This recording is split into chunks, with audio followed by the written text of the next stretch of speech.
ঘূর্ণিঝড়ের প্রভাব পড়তে পারে আজকে আমাদের বরিশালে চরমোনাই। তো এই নদীটা কিন্তু এখান থেকে প্রায় আরও প্রায় 1-1.5 হাত ছিল আমি যখন প্রথম আসছি। এইভাবে ভাঙতে ভাঙতে এইভাবে চলে আসছে। বর্তমানে জোয়ারের পানি ভরা। এই দেখেন দিক দিয়ে ফাট ধরছে, দিক দিয়ে ভেঙে যাবে, দিক দিয়ে ভেঙে যাবে সম্ভবত। দিক দিয়ে ফাটল ধরেছে দিক দিয়ে। এখানে একটা পুকুর ছিল, আমি যখন আসছি তখন এখানে একটা পুকুর ছিল।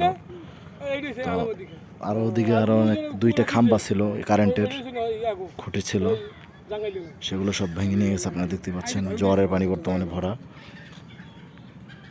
ওদিকে জোয়ারের পানি উঠে গেছে, ওদিকে উপরে উঠে গেছে জোয়ারের পানি।